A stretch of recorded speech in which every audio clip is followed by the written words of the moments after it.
guys, it's ASBYT and welcome back to a brand new video. Now today's a big day. I was lucky enough to be invited to an exclusive launch event, or sort of pre-launch event, yesterday from Samsung of a smartphone with 4 cameras, and I'm going to talk you through exactly what went down. So without further ado, let's get straight to it. So yeah, over the last few days I've been in London for a couple of different launches, and none more important of course than yesterday at Samsung's event, which was the first sort of hands-on look at the brand new Samsung A9. Now, if you've been following me on my other social medias, Twitter and Instagram, you would have seen me post a few sort of little teaser, little clues about what was happening. I couldn't go into any more detail on that at the time, but now we're ready. Now the launch has happened. We're ready to rock and roll. So let's get straight to all the information regarding the world's first 4K camera. The world's first 4 rear camera setup on a smartphone, and this sort of main Samsung marketing pitch is angled towards the social media sort of people who love to use Instagram, for example, and just wants all the tools necessary to take some great shots and have it all kind of wrapped into one device. Also, there are a lot of other great selling points about the smartphone which we'll get to, but that just to give you an idea, if you're very into your cameras, for example, then that's the angle they're going in. Now the A9 is kind of a mid-tier phone from Samsung. It's got a lot of very, very good specs, a great design, but it comes in at almost half the price of the Samsung Note 9 as an example. So we're talking 500 odd pounds. So great for you guys who are potentially looking to save some money, but still want the kind of reassurance of a brand that you recognize, a big brand name at a cheaper price. Obviously, they have cut corners over the Note 9 and S9, for example. That's understandable to knock the price down. So also there was the Note 9, the S9, the S9 Plus,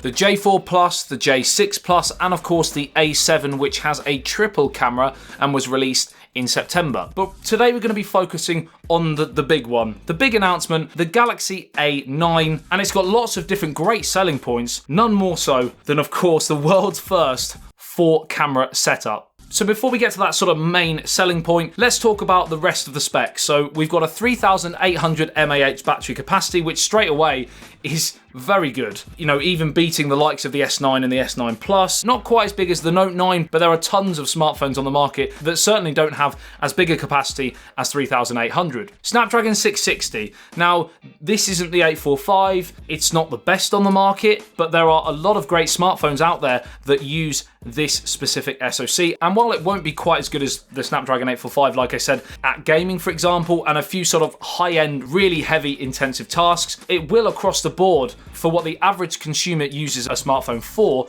it's going to absolutely breeze. 6 GB of RAM, 128 GB of storage, and a micro SD card slot for expandable storage for up to 512 GB. So these are all really, really impressive specs. It also comes with a Type-C port for charging, 1 speaker. I haven't had a chance to really test that. Hopefully I will be able to do more testing on the phone as a whole as time goes on. Android 8 Oreo straight from the box. Now, I would imagine there'll be an update to Android Pie in the future. Quite when that will be, I don't know. Samsung tend to not be that great in terms of being the quickest to upgrade. Comes in 3 different colors: caviar black, bubblegum pink, and lemonade blue, I think. Now, I personally quite like the lemonade blue color.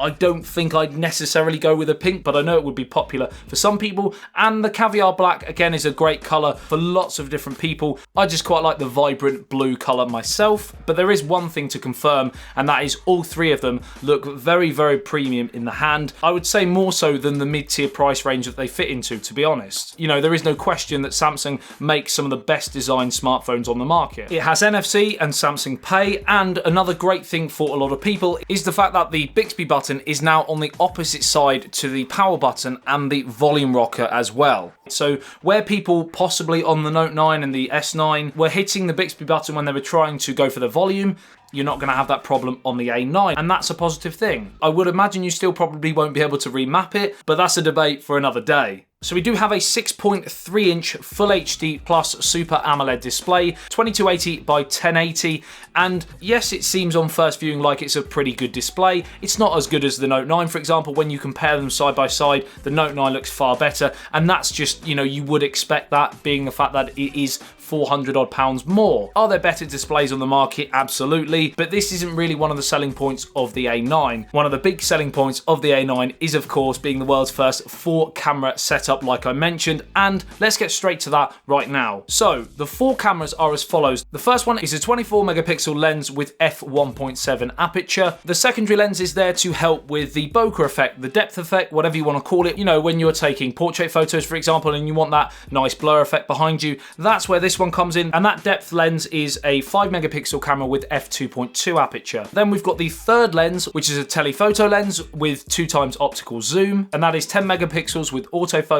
and f2.4 aperture. And then the final remaining camera, and this is one of the biggest selling points, is the 120 degree ultra wide angle lens. It's 8 megapixels with f2.4 aperture, and I actually tested all 3 of the lenses, and you can see all 3 of them here now, the same photo taken with the 3 different setups. And as you can see, it gives you so much freedom and variety in your photos to take various different shots from just that one scene.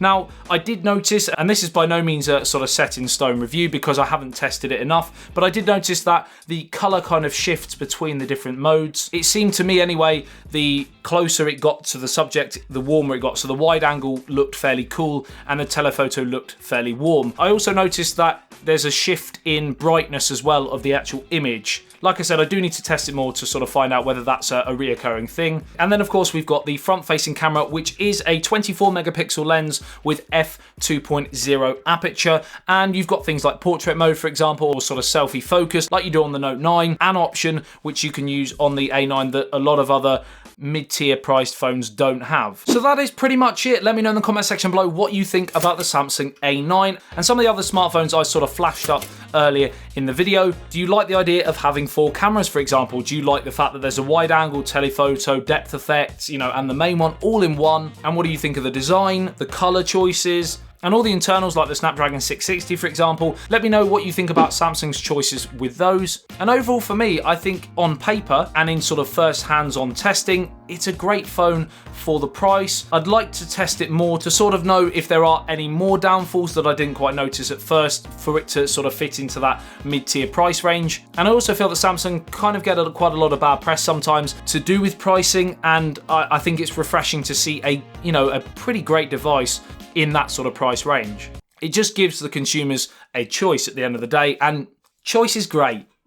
We love choice. Like and share if you did enjoy this video and found it helpful. Subscribe and hit that notification bell if you're new to the channel and want to be notified every time I post a video on anything tech. Pretty much daily content here on YouTube. I love you and leave you. I'll see you in the next one. Stay ASBYT. Peace out.